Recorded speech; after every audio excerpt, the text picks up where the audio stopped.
The long-term consequences of that? The consequences is the development of Africa, just because they chose the youngest and the strongest from Africa to America. And do you believe that this has contributed to the underdevelopment of Africa? Absolutely.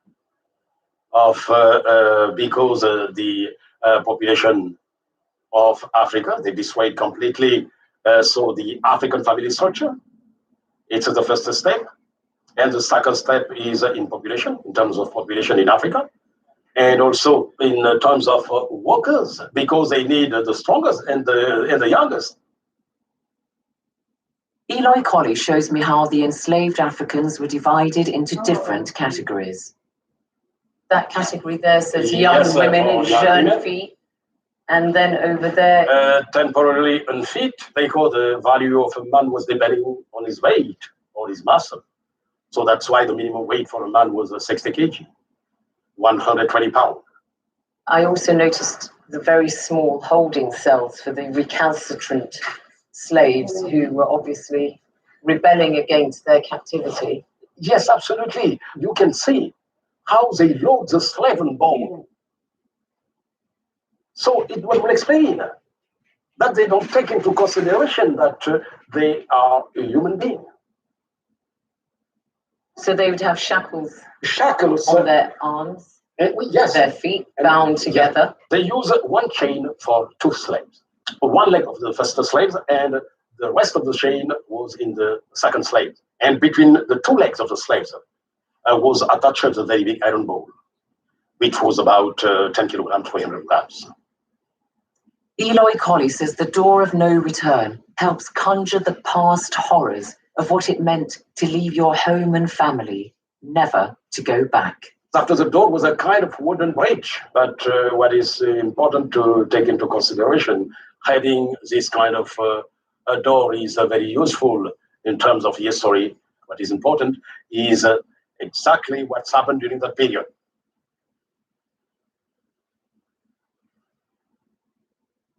You've spent 30 years based here, surrounded by tragic circumstances that you confront every day. Don't you go home depressed every evening when you leave your office? No. Because the necessity was to know exactly what's happened during that period. Again, the thing is to try to go back to the period and to learn more what's happened during that period. It's the only way to better grasp or to understand what's happened. If you understand what's happened exactly, so it's possible so to communicate. The only reparation we need is first to consider that what's happened is a part of the history of human being. Secondly, to teach this part of the history. And also to preserve the memories of the victims. It's the only thing that we need today. As I say my goodbyes to Eloy Colley, I'm left wondering all the same how difficult it is to be custodian of an institution with a history as tragic as the House of Slaves. After the break, how the slave trade spread and why some Africans themselves were complicit in the acquisition and sale of their fellow Africans.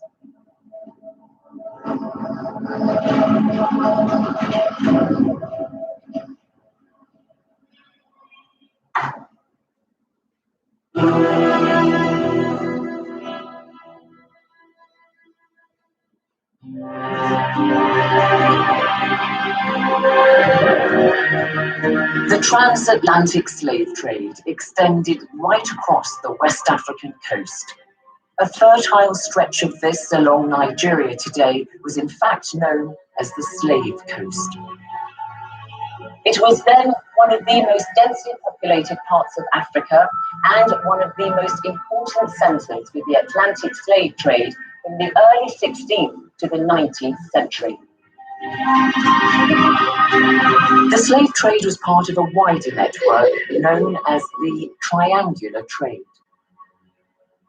It is a triangle between the ship leave from Europe, go take the cargo of enslaved people in Africa, and ship them to Caribbean or South America, or exceptionally North America, and take sugar and different products from the Caribbean. So it was really sugar that was a hot product at the time, and later it was cotton, and ship it to Europe for manufacturing purposes and transformation.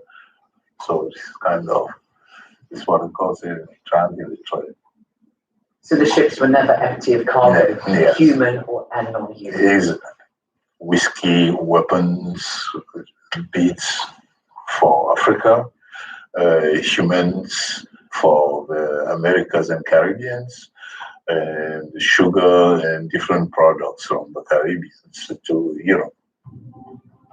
The transport of slaves to the Americas and Caribbean was known as the Middle Passage. Slaving ships made calls along Africa's Atlantic coast, including here in Lagos, Nigeria's main port.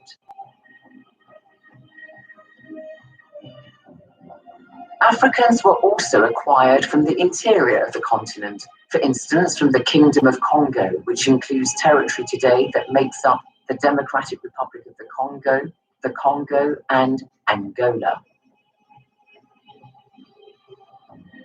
The colony of Luanda was established by the Portuguese in 1575. They were mostly interested in the slave trade. They conquered the coastal areas which could serve as slave trading hubs, and Luanda was the biggest of these. They built this fort, San Miguel, where statues of former Portuguese dignitaries still tower over visitors attending a cultural festival here. A large number of enslaved Africans were sent by the Portuguese, mostly to Brazil, then the Caribbean and North America. Charleston in South Carolina was the main point of entry in the United States. As we've seen, the Portuguese were the first Europeans to export slaves on contract to the Spanish from 1510, and over the decades, the trade gained momentum, attracting several European nations. The English began trading in slaves across the Atlantic in 1562, the Dutch in 1626, the French in the 1640s, and the Danes and Swedes in the 1650s. In the mid-17th century, the French established St. Louis in what is today Senegal as the main base for their operations in West Africa. These extended across the region, including modern-day Côte d'Ivoire. As part of the triangular trade, Europeans not only transported humans from Africa, but also commodities like ivory. The Atlantic Ocean in Côte d'Ivoire, or Ivory Coast. This country got its name because it was a part of Africa where ivory was obtained and traded.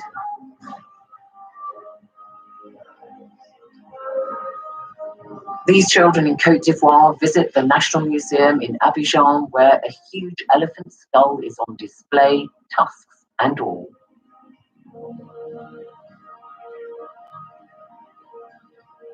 Cette région de l'Afrique s'appelle la Côte d'Ivoire parce que sur cette portion de terre, on observait beaucoup d'éléphants.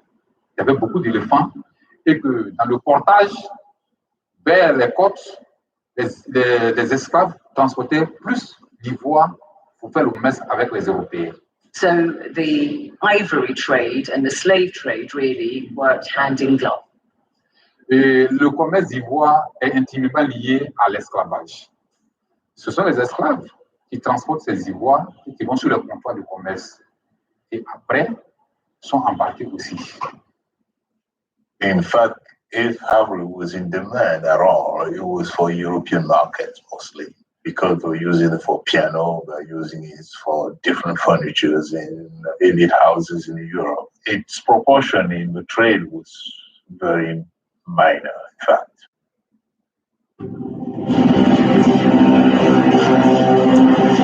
So in the transatlantic slave trade, Africans were reduced to mere goods, and they could also be used as a form of currency or exchange.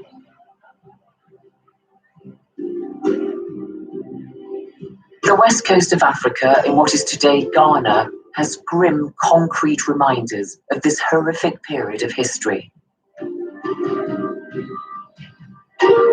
In 1482, the Portuguese had built a trading post, a stone fortress by the Atlantic Ocean at Elmina, which they later used to hold slaves.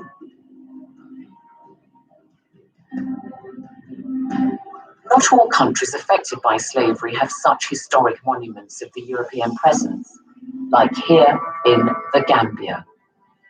The beaches of what is the Gambia today are very popular tourist destination, but in days gone by, this was a part of West Africa known as Senegambia. There were shipping ports and slave markets right along here. The Mandinka people of this part of the continent accounted for many slaves.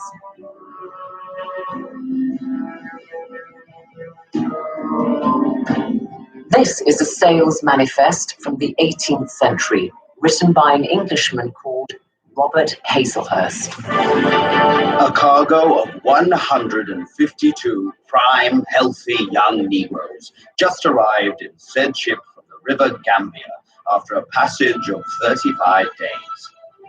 The Negroes from this part of the coast of Africa are well acquainted with the cultivation of rice and are naturally industrious.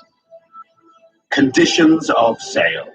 To approved purchasers, bonds payable the 1st of January 1786, and to those who make immediate payment in cash, rice, or any other produce, a proper discount will be made thereon.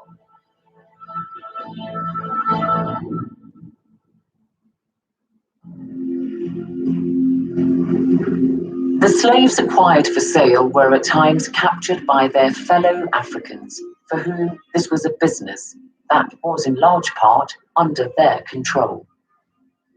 One cannot expect the European to mount expeditions in the hinterland of Africa to catch slave or to enslave people. It is coastal political groups that organize the expedition. Coastal people were armed with the latest technology, guns, and they were able to capture the neighbors.